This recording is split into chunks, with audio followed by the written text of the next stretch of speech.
ধূমপান, মদ্যপান এবং মাদক সেবন স্বাস্থ্যের পক্ষে ক্ষতিকর। Any digital piracy of this content is a criminal offense.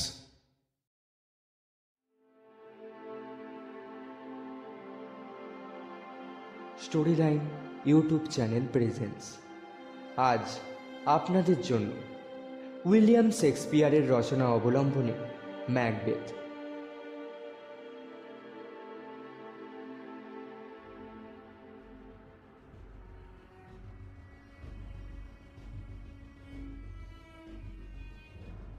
বিশ্বের ইতিহাসের পাতায় বহু বিশ্বাসঘাতকতার কাহিনী আমাদের চোখে পড়ে, তবে ম্যাকবেথ একটু অন্য রকমের।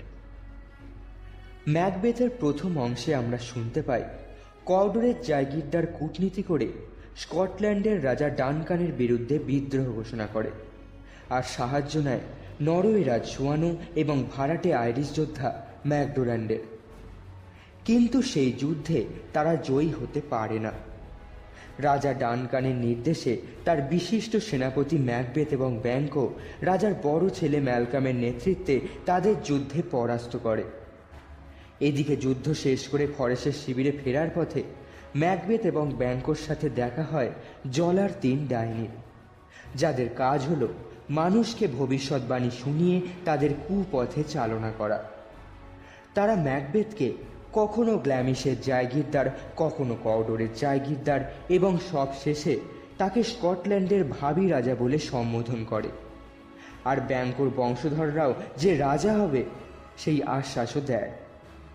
তবে রাজা ডানকান তার উত্তরাধিকারী হিসেবে বড় ছেলে ম্যালকামকে বেছে নেন, যা সহ্য করতে পারেন না ম্যাকবেথ। ম্যাকবেথ চিঠি পাঠিয়ে লেডি ম্যাকবেথকে সব কিছু জানান এবং প্রাসাদে ফিরে এসে রাজাকে হত্যা করার ষড়যন্ত্র করেন। কিন্তু তারপর শুরু হচ্ছে উইলিয়াম শেক্সপিয়ারের লেখা কালোজয়ী নাটক Macbeth, second and final part, moving Woods.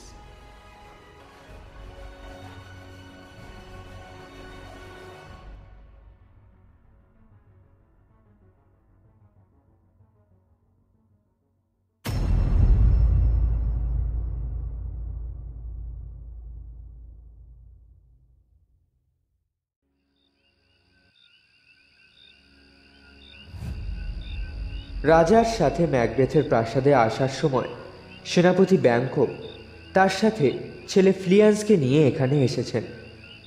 খাওয়া দাওয়া শেষ করে রাজা শুতে যাওয়ার পর ব্যাঙ্কো তার ছেলেকে নিয়ে নিজ প্রাসাদে ফিরে যাওয়ার আয়োজন করছেন। তার প্রাসাদও খুব কাছেই। ব্যাঙ্কো তার ছেলেকে জিজ্ঞাসা করলেন, এখন কটা বাজে? ঘণ্টা ঘড়ির আওয়াজ শুনিনি আমি, তবে চাঁদ ডুবে গেছে। এরপর হঠাৎই দরজার দিকে তাকিয়ে ব্যাঙ্কো চেঁচিয়ে উঠে বললেন, ও কি? কে দাঁড়িয়ে আছে ওখানে? জবাব দাও। ফ্লিয়ান্স, তলোয়ারটা আমার হাতে দাও তো। ব্যাঙ্কোর প্রশ্ন শুনে মশাল হাতে এগিয়ে এলো একজন অল্প বয়সী পরিচারক। সেই মশালের আলোয় ব্যাঙ্কো দেখতে পেলেন পরিচারকের পাশে দাঁড়িয়ে আছেন স্বয়ং ম্যাকবেথ। আমি তোমার বন্ধু ম্যাকবেথ।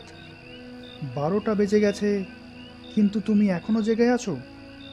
তারপর ব্যাঙ্কো পোশাকে থাকা পকেট থেকে একটা হিরে বের করে বললেন, অনেকক্ষণ আগেই রাজা ঘুমিয়ে পড়েছেন। তোমার আতিথেয়তায় বেশ খুশি হয়েছেন তিনি। এই দেখো, এই হিরেটা উপহার দিয়েছেন লেডি ম্যাকবেথকে। আচ্ছা ম্যাকবেথ, যুদ্ধ শেষে ফেরার সময় আমরা যে 3 ডাইনির দেখা পেয়েছিলাম, তাদের কথা মনে আছে তোমার? দেখো, মন যখন অপ্রস্তুত থাকে তখনই ডাইনিদের অশুভ প্রভাব তার উপর পড়ে। মনের কামনা বাসনা সব কিছু চাপা পড়ে যায় তার নিচে। তবে মন প্রস্তুত থাকলে সেরকম ঘটনা ঘটে না। জানো, কাল রাত্রে ওই 3 ডাইনিকে আমি স্বপ্নে দেখেছি। তোমার সম্পর্কে ওরা যে ভবিষ্যৎবাণী করেছে তা তো দেখছি সম্পূর্ণ মিলে যাচ্ছে। এই মুহূর্তে ওদের কথা আমার মনে পড়ছে না, তবে তোমার আপত্তি না থাকলে এ বিষয়ে ঘণ্টাখানেক তোমার সাথে কথা বলতে চাই। আমার কোনো আপত্তিই নেই। তোমার ইচ্ছে আর সময় হলেই আলোচনা হবে। আমার কথা অনুসারে চললে তুমিও সম্মানিত হবে ব্যাংকো। আমিও সম্মান চাই, তবে রাজার প্রতি আনুগত্য বজায় রেখে। যাও ব্যাংকো, তুমি বিশ্রাম নাও। ধন্যবাদ ম্যাকবেথ, এবার তুমিও বিশ্রাম নাও। এই বলে ব্যাংকো ছেলে ফ্লিয়ান্সকে সাথে নিয়ে রওনা দিলেন নিজ প্রাসাদের দিকে।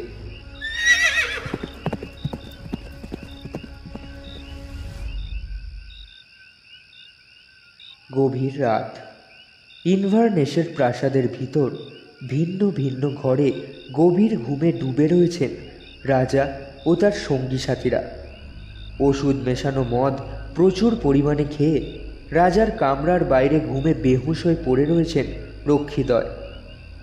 সপুত্র ব্যাংকো চলে যাওয়ার পর মশাল হাতে প্রহরায় থাকা এক রক্ষীকে ডেকে ম্যাকবেথ বললেন, যাও, তোমার মালকিনকে গিয়ে বলো ওষুধটা তৈরি হলে তিনি যেন ঘণ্টা বাজিয়ে আমাকে ডেকে পাঠান। পরিচারক ম্যাকবেথকে অভিবাদন জানিয়ে চলে যাওয়ার পর ম্যাকবেথের সামনে ভেসে উঠল এক অদ্ভুত দৃশ্য। তিনি দেখলেন একটা ধারালো ছুরি তার সামনে হাওয়ায় ভেসে বেড়াচ্ছে। ছুরির ফলায় লাগানো রয়েছে লাল লাল তাজা রক্ত। যেই ছুরির বাটটা হাত দিয়ে ধরতে গেলেন ম্যাকবেথ, অমনি সেটা পিছলে গেল। আবার কিছুক্ষণ বাদে সেটা অদৃশ্য হয়ে গেল তার সামনে থেকে। ওই অলৌকিক ছুরিটা যে রাজাকে হত্যা করার জন্য তাকে প্রেরণা দিচ্ছে, এ ব্যাপারে নিঃসন্দেহ হয়ে ম্যাকবেথ ধীর পায়ে এগিয়ে গেলেন ঘুমন্ত রাজার কক্ষের দিকে।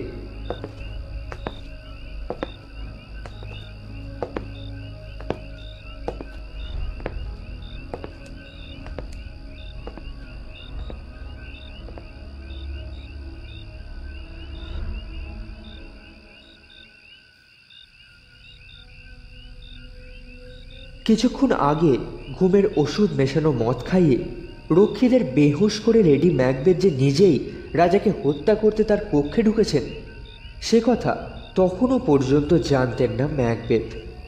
উদ্ধত হয়ে ছুরি হাতে রাজার কাছে গিয়ে কিছুক্ষণ থমকে দাঁড়িয়ে রইলেন লেডি ম্যাকবেথ। রাজার মুখের দিকে তাকিয়ে তার মনে হলো রাজার মুখখানা ঠিক তার বাবার মুখের মতো। মুহূর্তের মধ্যেই দুর্বল হয়ে পড়ল তার মন। রাজাকে হত্যা করতে অপারগ হয়ে তিনি ছিটকে বেরিয়ে এলেন সেই ঘর থেকে। তার পরিকল্পনা সম্পর্কে সচেতন করতে ঘণ্টা বাজিয়ে ডেকে পাঠালেন তার স্বামীকে।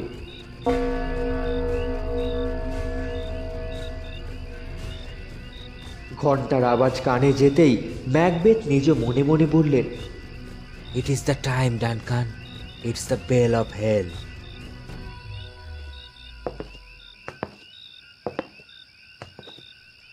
নিজ মনে কথাটা বলতে বলতে ম্যাকবেথ এসে পৌঁছলেন রাজার কক্ষের সামনে। দেহরক্ষীদ্বয়কে ঘুমে অচেতন দেখে ঘরের ভিতর প্রবেশ করে ধীর পায়ে এগিয়ে এসে রাজার কাছে দাঁড়ালেন ম্যাকবেথ। নিঃশ্বাসের সাথে ওঠা নামা করছে রাজার বুক। রাজার দিকে একবার তাকিয়েই ভয় কেঁপে উঠল তার সারা শরীর। পর মুহূর্তেই নিজেকে সামলে নিলেন ম্যাকবেথ। খাপ থেকে ছোড়া বের করে কোনো দিকে না তাকিয়ে ছোড়াটা আমূল বসিয়ে দিলেন রাজার বুকে। সাথে সাথেই থেমে গেল রাজার বুকের ধূপপুকুনি। ক্ষতস্থান থেকে ফিনকি দিয়ে বেরিয়ে এলো রক্ত। সেই রক্তে ভিজে গেল সারা বিছানা। একটা চাপা আর্তনাদ বেরিয়ে এলো ঘুমন্ত রাজার ঠোঁট থেকে। তারপর বালিশের পাশে এলিয়ে পড়ল রাজার মাথা। হঠাৎই কানের কাছে একটা অচেনা আওয়াজ শুনতে পেয়ে চমকে উঠলেন ম্যাকবেথ। আওয়াজটা যেন বলছে,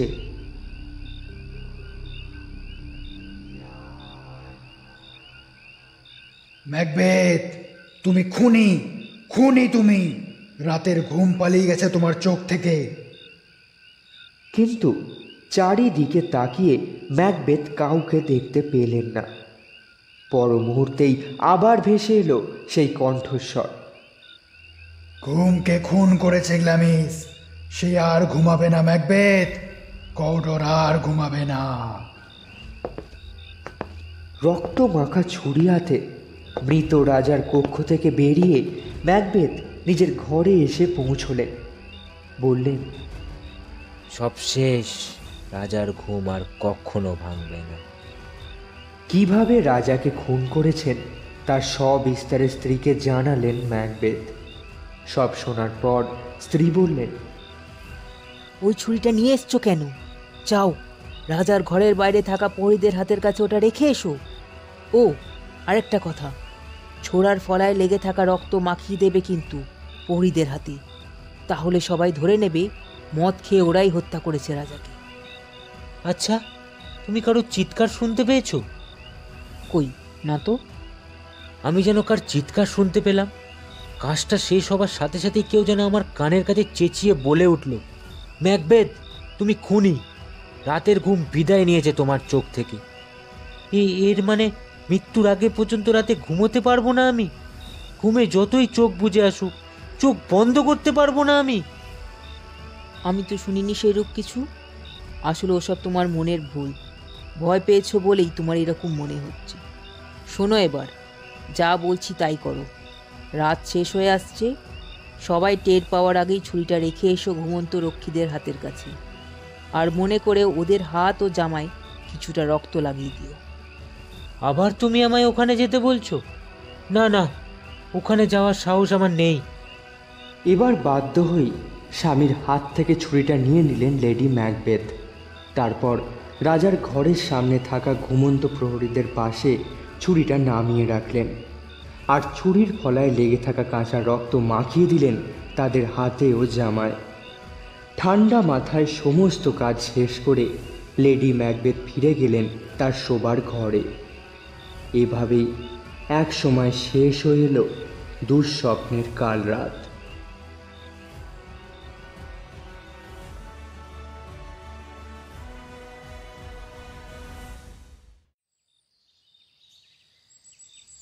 ম্যাকবেথের অতিথি হয়ে আসার আগের দিন রাজা ডানকান তার বিশ্বস্ত অমাত্য ম্যাকডাফকে নির্দেশ দিয়েছিলেন তাকে যেন সূর্যোদয়ের আগে ডেকে তোলা হয়। রাজার নির্দেশ অনুযায়ী ভোরের আলো ফোটার আগেই ম্যাকডাফ প্রাসাদের দরজায় এসে জোরে ধাক্কা দিতে লাগলেন। দরজার ফাঁক দিয়ে নৈশ প্রহরী ম্যাকডাফকে দেখে তার পরিচয় এবং এখানে আসার কারণ জানতে চাইলেন। ম্যাকডাফ তাকে নিজের পরিচয় এবং এখানে আসার হেতু জানালেন। প্রহরী দরজা খুলে দিতেই ম্যাকডাফ প্রাসাদের ভিতরে ঢুকে ধীর পায়ে রাজার কক্ষের দিকে এগিয়ে গেলেন। রাজার ঘরে ঢুকে ম্যাকডাফ দেখলেন বিছানার উপর শুয়ে রাজার রক্তাক্ত নিশ্চল মৃতদেহ। এই দৃশ্য দেখে তিনি আর নিজেকে সামলাতে না পেরে জোর গলায় বিলাপ করতে করতে তখনই ঘর থেকে বেরিয়ে এলেন। অত ভোরে ম্যাকডাফের গলায় জোর বিলাপের আওয়াজ শুনে ঘুম ভেঙে গেল প্রাসাদের বাসিন্দাদের। সবার জিজ্ঞাসার জবাবে ম্যাকডাফ বললেন, রক্ষীদের নজর এড়িয়ে কোনো এক অজানা আততায়ী প্রাসাদের ভেতরে ঢুকে ঘুমন্ত রাজার বুকে ছুরি বসিয়ে তাকে খুন করেছে। ম্যাকডাফের এই কথা শুনে ইনভারনেসের বাসিন্দাগণ ভয়ে শিউরে উঠল। রাতে ঘুম আসেনি ম্যাকবেথের। তিনি জেগেই ছিলেন। চিৎকার চেঁচামেচির আওয়াজ শুনে ঘর থেকে বাইরে বেরিয়ে এলেন। রাজার ঘরে তার রক্তাক্ত মৃতদেহ দেখে ম্যাকবেথ এমন স্বাভাবিকভাবে বিলাপ করে উঠলেন যে যা দেখে উপস্থিত কারোর মনে তার প্রতি বিন্দু মাত্র সন্দেহের উদ্রেক ঘটল না। বারবার নিজের কপাল চাপড়ে তিনি বলতে লাগলেন, হায় হায়, শেষে কিনা আমার কপালে এই ঘটল। আমারই অতীতেও এমন নৃশংসভাবে খুন হতে হলো রাজাকে। এই দুর্ভেদ্য প্রাসাদ থেকে সবার নজর এড়িয়ে কিভাবে পালিয়ে গেল আততায়ী? I feel sorry to say, may God raise the soul of the king in peace. এসব কথা বলতে বলতে রাজার কক্ষের বাইরে বেরিয়ে এলেন ম্যাকবেথ। সে সময় তার চোখে পড়ল রাজার দুই দেহরক্ষী ঘরের দরজার সামনে পাশাপাশি শুয়ে ঘুমোচ্ছে। এত হই হট্টগোলেও ঘুম ভাঙেনি তাদের। যদিও ম্যাকবেথ জানতেন যে আগে থেকেই তার স্ত্রী রক্ত মাখানো খুনের হাতিয়ারটি রেখে গেছেন রক্ষীদের পাশে। ছুরির ফলায় লেগে থাকা রক্ত লাগিয়ে দিয়েছেন তাদের হাতে ও জামায়। এসব জানা সত্ত্বেও ম্যাকবেথ এমনভাবে দেখালেন যেন এগুলো প্রথম তার চোখে পড়ল। এরাই মাতাল হয়ে খুন করেছে রাজাকে। কথাটা বলার সঙ্গে সঙ্গেই তলোয়ারের এক কোপে দুই ঘুমন্ত দেহরক্ষীর মাথা কেটে ফেললেন ম্যাকবেথ।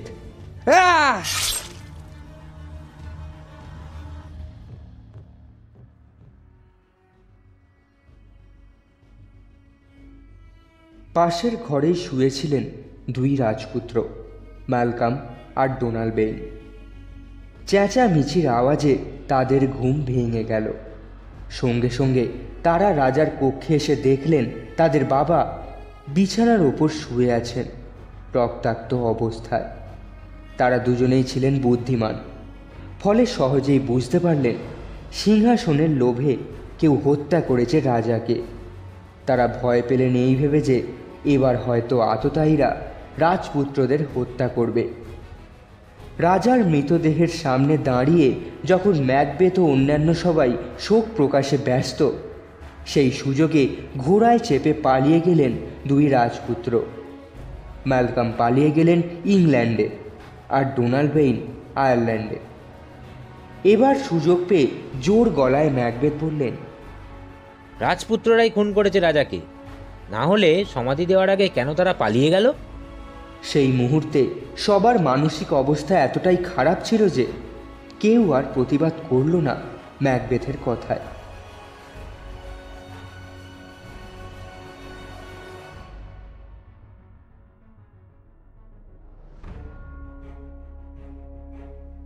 রাজা চলে যায়, তবুও সিংহাসন খালি থাকে না। দুই রাজপুত্রই পালিয়ে গেছেন। একই বংশের রক্ত বইছে এমন লোক আছেন একজনই, তিনি হলেন Macbeth, the count of Glamis and Cawdor. অমাত্যরা নিজেদের মধ্যে সলা পরামর্শ করে শেষমেশ শূন্য সিংহাসনে বসিয়ে দিলেন ম্যাকবেথকে। এবার সফল হল তৃতীয় ডাইনির ভবিষ্যৎবাণী। রাজ সিংহাসনে বসে ম্যাকবেথের মনোবাসনা পূর্ণ হলেও সংকট দেখা দিল অন্য দিক থেকে। সে সংকটের কারণ আর কেউ নয়, তার এক সময় সহযোগী সেনাপতি ব্যাঙ্কো। জলার সেই তিন ডাইনি ম্যাকবেথের বংশধরদের রাজা হওয়ার কথা বলেনি। বলেছিল ব্যাঙ্কোর বংশধরদের অনেকেই স্কটল্যান্ডের সিংহাসনে বসবে। ব্যাঙ্কোর বংশধররা রাজা হবে, এই ভবিষ্যৎবাণী ম্যাকবেথের মনকে অহরহ খোঁচা দিতে লাগল। তিনি ঠিক করলেন ভাড়াটে খুনির সাহায্যে হত্যা করবেন ব্যাঙ্কো আর তার ছেলে ফ্লিয়ান্সকে। রাজা হওয়ার আনন্দে ম্যাকবেথ ফরেসের প্রাসাদে এক ভোজ সভার আয়োজন করে আমন্ত্রণ জানালেন অমাত্য, সেনাপতি আর জায়গিরদারদের। ব্যাঙ্কো জানালেন একটা বিশেষ কাজে ছেলেকে নিয়ে তিনি দূরে যাচ্ছেন, ফিরতে হয়তো কিছুটা দেরি হবে। তবে কথা দিলেন দেরি হলেও তিনি অবশ্যই ভোজ সভায় যোগ দেবেন। ইতিমধ্যে দুজন ভাড়াটে খুনের ব্যবস্থা করে রেখেছেন ম্যাকবেথ। সে দুজন এমনই লোক যাদের অপরাধের দরুন একসময় হত্যা করতে চেয়েছিলেন ব্যাঙ্কো। পরে অবশ্য কোনো কারণে তিনি তাদের ছেড়ে দিতে বাধ্য হন। সেই থেকে তারা বেজায় রেগে আছে ব্যাঙ্কোর উপর। এ কথা জানতেন ম্যাকবেথ, তাই ম্যাকবেথ ভাবলেন নিজের স্বার্থসিদ্ধির জন্য এবার তাদের কাজে লাগাবেন। তিনি তাদের নির্দেশ দিলেন, মন দিয়ে শোনো, আজ সন্ধ্যাবেলায় ব্যাঙ্কো এবং তার ছেলে ফ্লিয়ান্স আসবে প্রাসাদের নৈশভোজের নিমন্ত্রণ রক্ষা করতে। তোমরা তখন লুকিয়ে থাকবে গাছের আড়ালে। যখন দেখবে তারা অসতর্কিত, ঠিক সেই সময় তাদেরকে সরিয়ে দেবে এই পৃথিবী থেকে। শুধু এইটুকু খেয়াল রাখবে, কেউ যেন টের না পায় এর মধ্যে আমার হাত আছে। ব্যাঙ্কো, দ্য টাইম ইজ ওভার।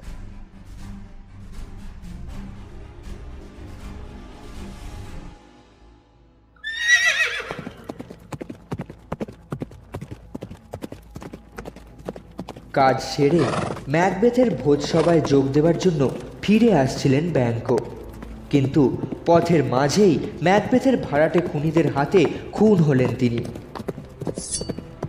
আহ!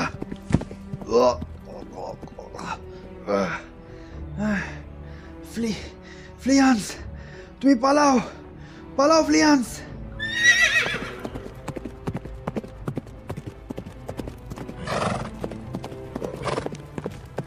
ছুরির ঘা খেয়ে মাটিতে লুটিয়ে পড়ার আগে ব্যাংকো তার ছেলে ফ্লিয়ান্সকে পালিয়ে যেতে বললেন। সেই সাথে আরও বললেন ভবিষ্যতে সে যেন পিতৃহত্যার প্রতিশোধ নেয়। ভাড়াটে খুনিদের কাছ থেকে ব্যাংকো বেঁচে নেই কথাটা শুনে যতটা খুশি হলেন ম্যাকবেথ, তার চেয়ে অনেক বেশি ক্ষুব্ধ হলেন অক্ষত দেহে ফ্লিয়ান্সের পালিয়ে যাওয়ার খবর শুনে।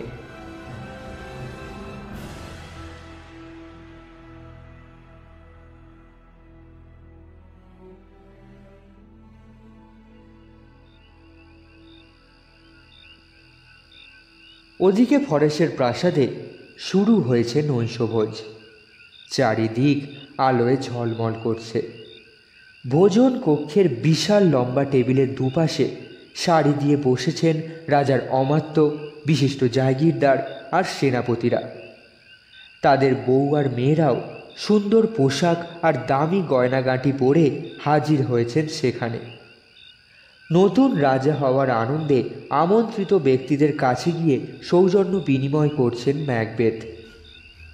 কিছুক্ষণ বাদে ম্যাকবেথ দেখলেন তার আসনে বসে আছেন ব্যাংকো। দর দর করে রক্ত ঝরছে তার শরীর থেকে। চারিদিকে তাকিয়ে ম্যাকবেথ লক্ষ্য করলেন তিনি ছাড়া আর কেউ দেখতে পাচ্ছে না ব্যাংকোকে, এমনকি লেডি ম্যাকবেথ পর্যন্ত নয়। ওটি যে ব্যাংকোর প্রেতাত্মা সে বিষয়ে নিঃসন্দেহ হলেন ম্যাকবেথ। প্রচণ্ড ভয় আর উত্তেজনায় যেন পাগল হয়ে গেলেন।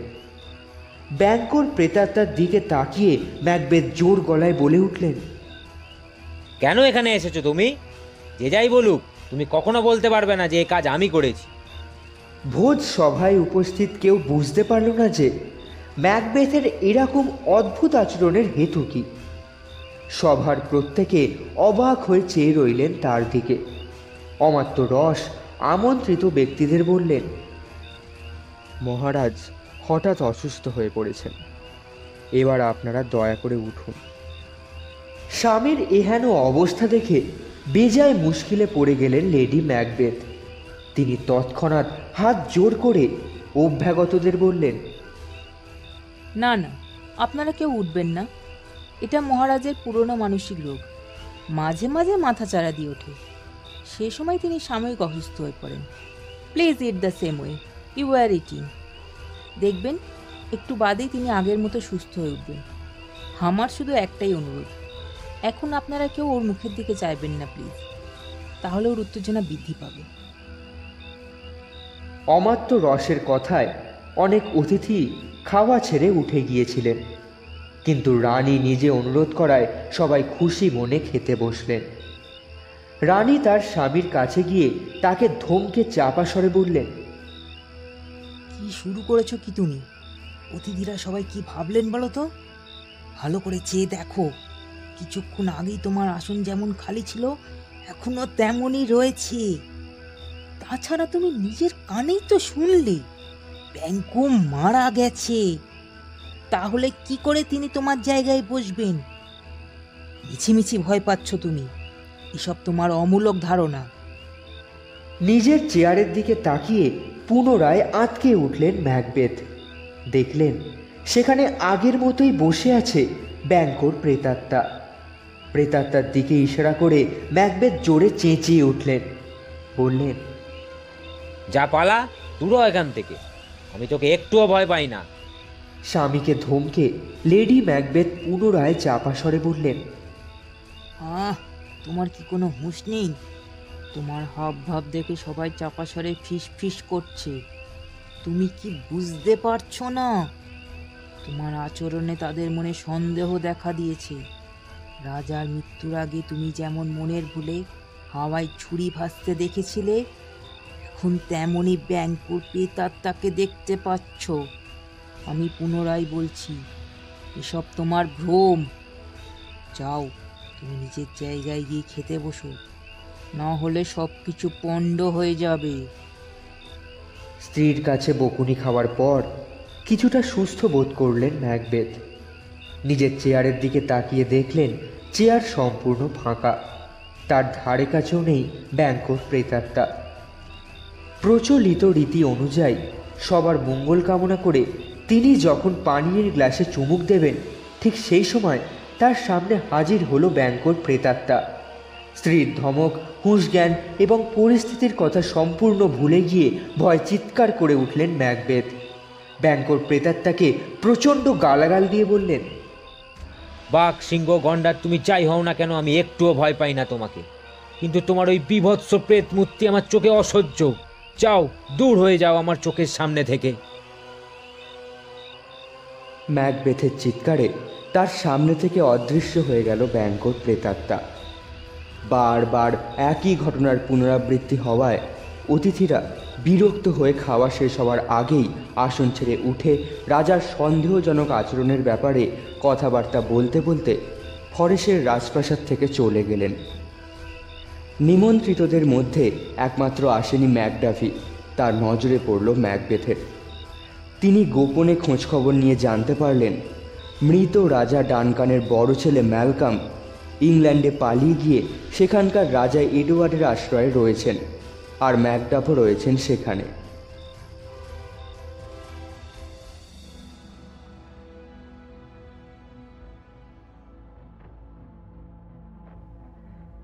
সিংহাসনে বসে প্রজা পালনের বদলে ম্যাকবেথ শুরু করলেন নিপীড়ন।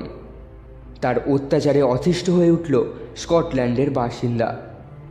রাজা ডানকানের হত্যা, বড় রাজপুত্রের ইংল্যান্ডে পলায়ন, ব্যাংকর মৃত্যু, এরূপ ঘটনা দেখে ম্যাকবেথের উপর নানা রকম সন্দেহ ও ক্ষোভের প্রকাশ ঘটল প্রজাদের মনে। প্রজাদের অনেকেই ঈশ্বরের কাছে এই বলে প্রার্থনা করতে লাগলো ম্যালকাম যেন ইংল্যান্ডের রাজার সাহায্য নিয়ে ম্যাকবেথকে সিংহাসনচ্যুত করে। তার বিরুদ্ধে জনতার আক্রোশ যে দিন দিন বেড়ে চলেছে তা জানতে পেরে ঘাবড়ে গেলেন ম্যাকবেথ। রাজা হওয়ার ব্যাপারে যে 3 জন ডাইনির ভবিষ্যৎবাণী অক্ষরে অক্ষরে মিলে গিয়েছিল, তাদের খোঁজে চারিদিকে লোক পাঠালেন ম্যাকবেথ। খোঁজ খবর নিয়ে জানতে পারলেন প্রাসাদ থেকে দূরে বনের ভিতর এক পাহাড়ি গুহায় তাদের ডেরা, কিন্তু স্ত্রীকে এ বিষয়ে বিন্দু মাত্র জানালেন না তিনি। একদিন রাতে যখন লেডি ম্যাকবেথ গভীর ঘুমে আচ্ছন্ন, তিনি প্রাসাদ থেকে বেরিয়ে ঘোড়ায় চেপে রওনা হলেন সেই পাহাড়ের উদ্দেশ্যে।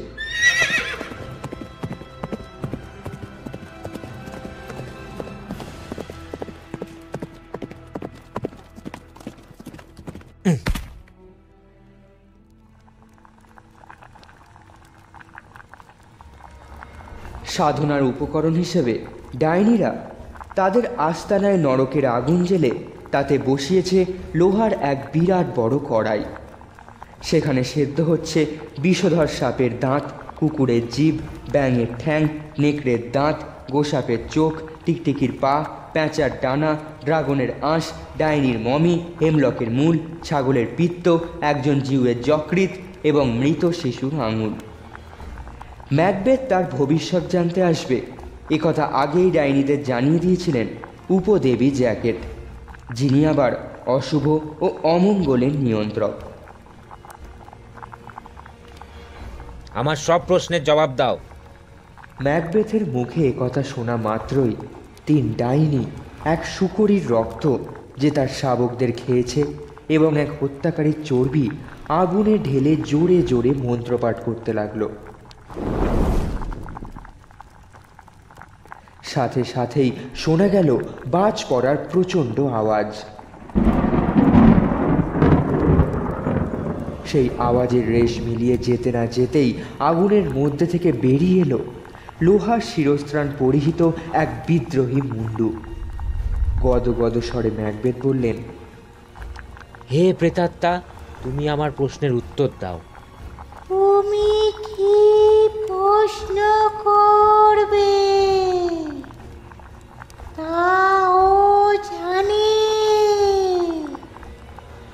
শুধু মন দিয়ে শুনে যাও ও কি বলে। ম্যাকবেথ, তুমি ফাইভের অধিপতি ম্যাকডাফের থেকে সাবধানে থেকো। ওর চেয়ে বড় শত্রু আর কেউ নেই তোমার।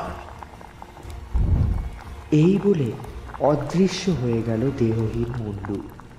ম্যাকবেথ বললেন, তুমি যেই হও, আমাকে সাবধান করে দেওয়ার জন্য তোমাকে অসংখ্য ধন্যবাদ। তবে আমার যে আরও কিছু জানার ছিল।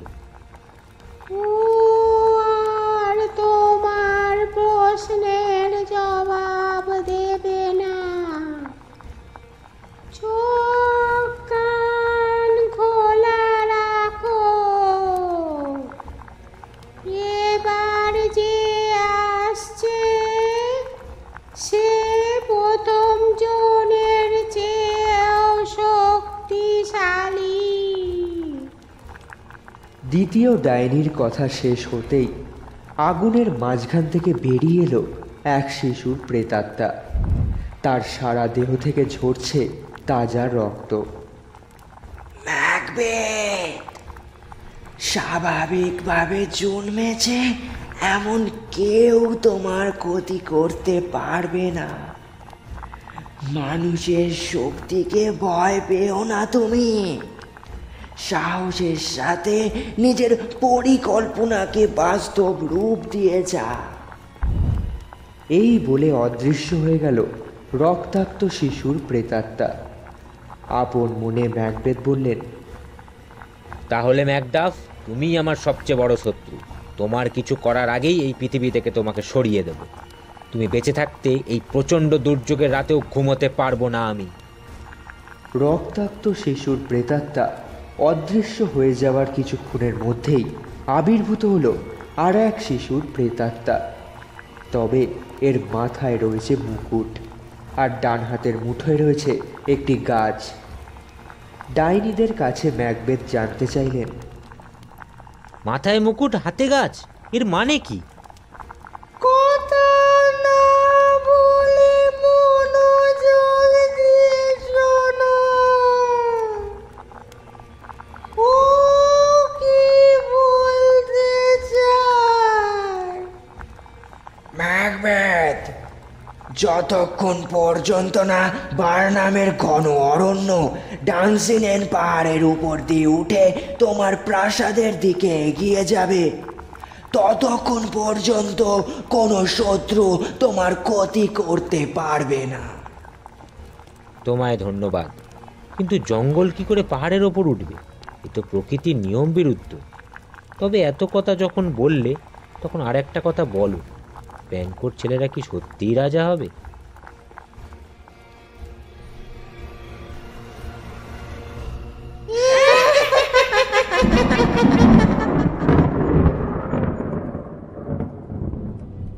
এই সময় হঠাৎই ডাইনিদের লোহার কড়াই মাটির ভেতর ঢুকে গেল এবং দূর থেকে একটা সুর ভেসে এলো। রাজার পোশাক পরা 8 জন পুরুষের ছায়ামূর্তি আগুন থেকে বেরিয়ে ম্যাকবেথের সামনে দিয়ে হেঁটে অদৃশ্য হয়ে গেল। সব শেষে বেরিয়ে এলো ব্যাংকোর প্রেতাত্মা। ব্যাংকো ম্যাকবেথের দিকে হাসি মুখে তাকিয়ে রইল। কিছুক্ষণ আগেই রাজার পোশাক পরা যে 8 জন ছায়ামূর্তি ম্যাকবেথের সামনে দিয়ে হেঁটে গিয়েছিল, তারা যে ব্যাংকোরই বংশের, সেটা তার হাসি মুখ দেখে সহজেই আন্দাজ করলেন ম্যাকবেথ। দূর থেকে ভেসে আসা মৃদু সুরের তালে ডাইনিরা নাচতে লাগলো। তারপর ম্যাকবেথকে অভিবাদন জানিয়ে তারা বাতাসে মিলিয়ে গেল। ডাইনিদের ডেরা থেকে বেরিয়ে নিজ প্রাসাদে ফিরে আসতেই ম্যাকবেথ এক গুপ্ত ঘাতককে পাঠিয়ে দিলেন ম্যাকডাফের প্রাসাদে। সেই সময় ম্যাকডাফের স্ত্রী এবং শিশুপুত্র ছাড়া আর কেউ ছিল না প্রাসাদে। ম্যাকবেথের পাঠানো গুপ্ত ঘাতক খুন করল তাদের।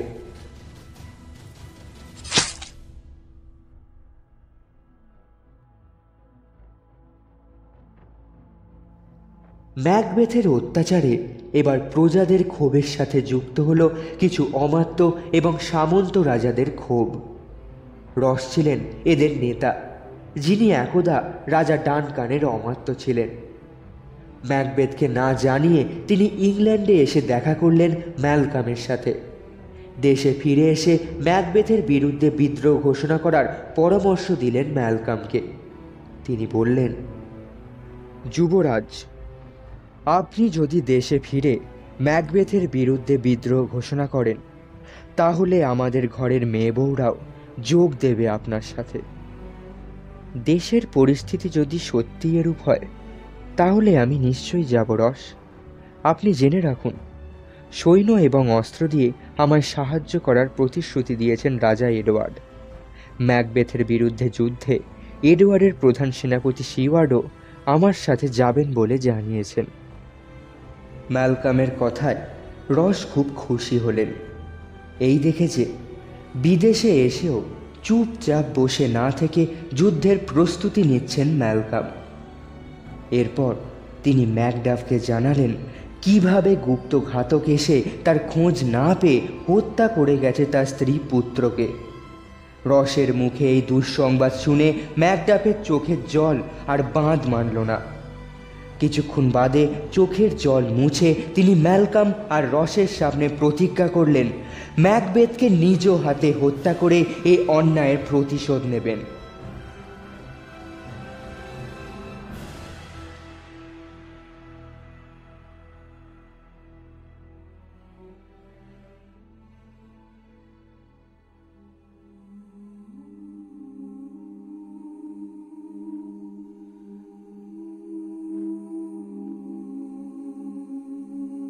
এদিকে পাগলের দশা লেডি ম্যাকবেথের। যতক্ষণ জেগে থাকেন মাঝে মাঝেই জল দিয়ে হাত ধুয়ে নেন। হাত ধোবার সময় শুধু বিড়বিড় করে বলেন,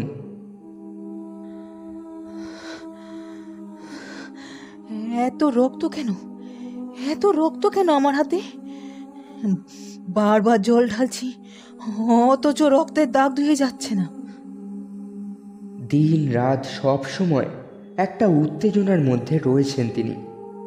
ঘুম যেন তার চোখ থেকে কোথায় পালিয়ে গেছে। রাত্রে যখন সবাই ঘুমিয়ে থাকে গোটা প্রাসাদ জুড়ে তিনি পায়চারি করেন। রাজবৈদ্য এসে তাকে পরীক্ষা করে কিছু ওষুধ দিয়ে গেলেন, কিন্তু তাতে তার রোগ সারল না। হতাশ হয়ে রাজবৈদ্য বললেন, এ দেহের রোগ নয়, মনের রোগ। যতদূর জানি সাবধানে থাকাই এই রোগের একমাত্র ওষুধ। এ রোগের ক্ষেত্রে কখনো কখনো আত্মহত্যার প্রবণতাও দেখা যায়। তাই সাবধান করে দিচ্ছি, রোগীর হাতের কাছে ধারালো অস্ত্র, আগুন, বিষ, দড়ি এসব জিনিস যেন না থাকে।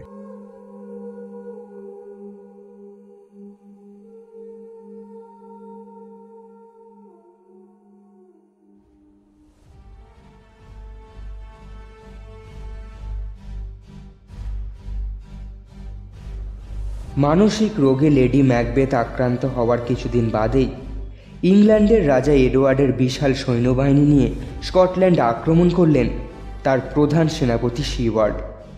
তার সাথে যোগ দিলেন যুবরাজ ম্যালকাম, ম্যাকডাফ, রস এবং অন্যান্য বিদ্রোহী স্কটিশ জায়গিরদার এবং সৈন্যরা। এই খবর পেয়েও নিশ্চিন্তে বসে রইলেন ম্যাকবেথ, কারণ ডাইনিদের ভবিষ্যৎবাণীর উপর ছিল তার অগাধ বিশ্বাস।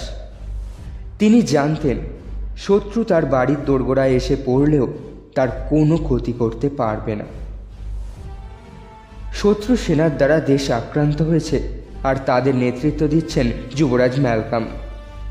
শুধু এইটুকু শুনেই মারা গেলেন লেডি ম্যাকবেথ। দূত এসে জানালো বার্নামের জঙ্গল ধীরে ধীরে উঠে আসছে ডানসিনেন পাহাড়ে। খবরটা শুনে দূতকে ধমকে ম্যাকবেথ বললেন, কি বলছিস যাতা? দিনে দুপুরে নেশা করেছিস নাকি? বলে কিনা জঙ্গল পাহাড়ে উঠে আসছে। আরে জঙ্গলের কি আমাদের মতো হাত পা আছে যে তারা উপরে উঠে আসবে? আজ্ঞে মহারাজ, আমি নেশাও করিনি আর মিথ্যে কথাও বলছি না। আমার কথায় বিশ্বাস না হলে অনুগ্রহ করে আপনি বরং একবার নিজে গিয়ে দেখে আসুন। দূতের কথা সত্যি কিনা যাচাই করতে ম্যাকবেথ ছুটে গেলেন প্রাসাদের বারান্দায়।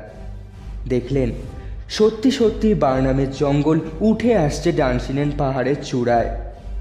কিছুক্ষণ ভালোভাবে লক্ষ্য করে দেখার পর ম্যাকবেথ বুঝতে পারলেন ওগুলো আসল জঙ্গল নয়। সৈন্য সংখ্যা যাতে আন্দাজ না করা যায় তাই ইংরেজ সৈন্যরা বনের গাছপালা দিয়ে এমনভাবে তাদের শরীরকে আড়াল করে ঢালু পাহাড়ের গা বেয়ে উঠে আসছে যাতে দূর থেকে তাদের দেখলে মনে হয় সত্যিই যেন একটা গোটা জঙ্গল উঠে আসছে পাহাড়ের উপর। ডাইনিদের ভবিষ্যৎবাণী সত্যি হতে দেখে ম্যাকবেথ বেজায় ভয় পেয়ে গেলেন। এমন সময় আর একজন দূত এসে বলল, মহারাজ, মহারাজ, ইংরেজ সেনাপতি সিবার তার বিশাল বাহিনী সহ পৌঁছে গেছেন আমাদের প্রধান ফটকের প্রায় একদম কাছাকাছি। তার সাথে রয়েছেন যুবরাজ ম্যালকম, ম্যাকডাফ এবং অমাত্য রস। এছাড়াও তাদের সাথে যোগ দিয়েছেন দেশের অনেক বিশিষ্ট জায়গিরদার, অমাত্য এবং সৈনিকেরা।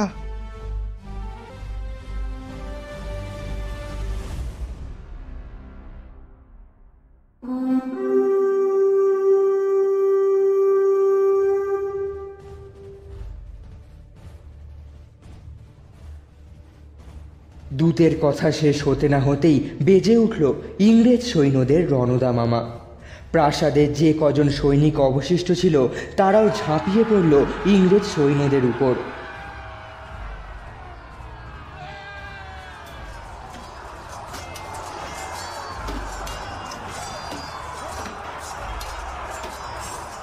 কিছুক্ষণ বাদে রক্ষীদের হতাহত করে সসৈন্যে প্রাসাদে এসে ঢুকলেন ম্যাকডাফ। তলোয়ার উঁচিয়ে ম্যাকবেথের সামনে গিয়ে বললেন, শয়তান, তুই এখানে? তোকে নিজের হাতে খুন না করা পর্যন্ত আমার মৃত স্ত্রী পুত্রের আত্মার শান্তি পাবে না। আমাকে অযথা ভয় দেখিও না ম্যাকডাফ। মাতৃগর্ভ থেকে স্বাভাবিকভাবে জন্ম নিয়েছে এমন কেউ আমার ক্ষতি করতে পারবে না, কারণ আমার দেহ মায়া বলে সুরক্ষিত। তাহলে তুমিও শুনে রাখো ম্যাকবেথ, আমি স্বাভাবিকভাবে নারীর গর্ভজাত নই। সময়ের আগেই মাতৃগর্ভ ভেদ করে জন্ম হয়েছে আমার। তাহলে ম্যাকডাফ, তুমিই আমার একমাত্র শত্রু। তোমার কথা শুনে আমার সংশয় মিটে গেছে। আমি চাই না তোমার সাথে যুদ্ধ করতে।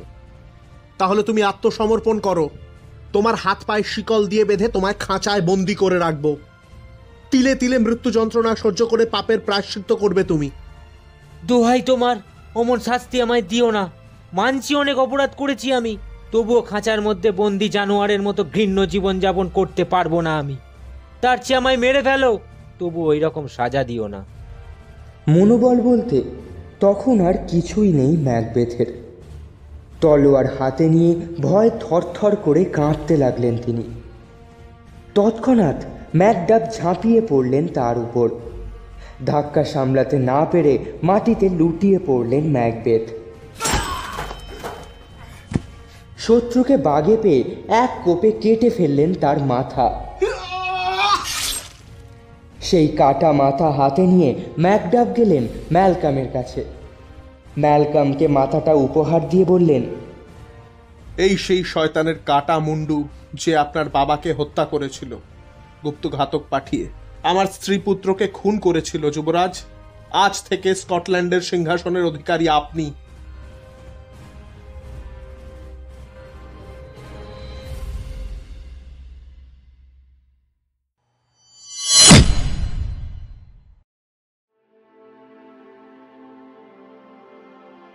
শেষ হলো উইলিয়াম শেক্সপিয়ারের রচনা অবলম্বনে Macbeth second and final part, moving Woods. গল্প পাঠে চান্দ্রিক দে, ম্যাকবেথ রোহন শর্মা, প্রথম ডাইনি এবং লেডি ম্যাকবেথের চরিত্রে মৌমিতা তালুকদার, দ্বিতীয় ডাইনি মহুয়া দে, তৃতীয় ডাইনি চান্দ্রিক দে, ব্যাংকো রাজকুমার বোস, রাজা ডানকান সুদেব চক্রবর্তী, ম্যাকডাফ সুদর্শী ভট্টাচার্য। অন্যান্য চরিত্রে রাজকুমার বোস, সুদেব চক্রবর্তী, সুদর্শী ভট্টাচার্য এবং চান্দ্রিক দে।